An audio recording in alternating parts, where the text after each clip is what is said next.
EXO Cars is coming to PSVR2 tomorrow, priced at $20, and I'm glad to report it has had some improvements since I did my last review on PCVR and MetaQuest 3, and going back in today has been really good fun with only a few negatives, one of which I'm sure will be patched pretty quickly. First of all, in case you have no idea what EXO Cars is, it's a fast-paced buggy racer with up to 4 opponents on the track. There's a tournament mode, seasonal events, a combat mode, multiplayer and single player with skill progression. The devs messaged me the other day and said they had listened to my feedback from my first review, and without going back to that video, the only noticeable change to me is vehicle upgrades, and it's a welcome one.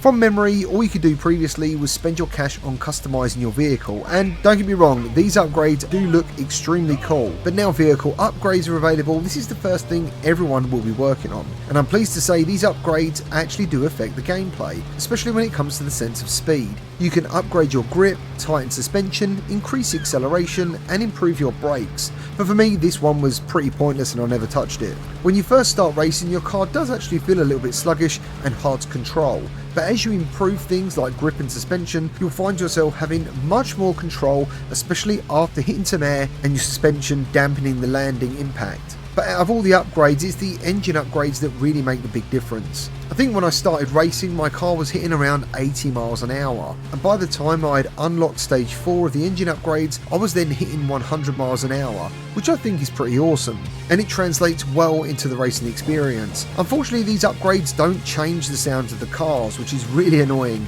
and I know I definitely picked up on this last time because I still find the car engine sounds just really boring. Luckily, this game does have some really banging music tracks though, and a couple of them I would actually listen to in the gym. Now, the racing experience itself definitely put me in the zone quite a few times today. You know what I mean by the zone? When you feel yourself let go and the racing feels like you're on autopilot because you're so locked in. And I don't remember having this experience the first time I played EXO Cars. There's 12 different environmental tracks to race, and you can also race them in reverse and at different times of day, and they all have a decent challenge, with only one track that actually lacks the polish and finish of the others, and that's the forest level. These tracks aren't easy, and I was regularly hitting the restart button when I first started the game, only to then find it was better to complete the race, plus you get a little extra XP and cash, and then race them again. So let me get into some negatives. First, the wheels on your cars don't seem to dig into the track very well. I really want the wheels to dig into the environment when it makes sense to do so, and your opponent's cars unfortunately do look like they're floating sometimes. There's also a strange track shadow drawing effect about 10 foot in front of you at all times, but you only see it if you catch my meaning, and it only becomes a problem when you're aware of it.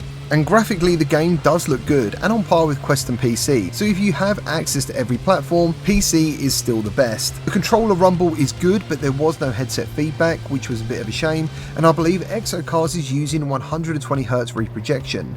And I say this because you'll only see a slight ghosting now and again when you're in the menus, but I never saw it during a race, and that is good. Now, one thing I do remember mentioning as well in my last review is that there was no dynamic environmental effects, and that's still the case here. The only things you'll ever see that kind of keep the tracks looking alive are people on jet skis or planes or helicopters flying overhead, but for me, I feel the game deserves a bit more pizzazz, like fireworks when you go over the big jump in the arena, or lightning knocking boulders onto the track to make the second lap a bit more interesting.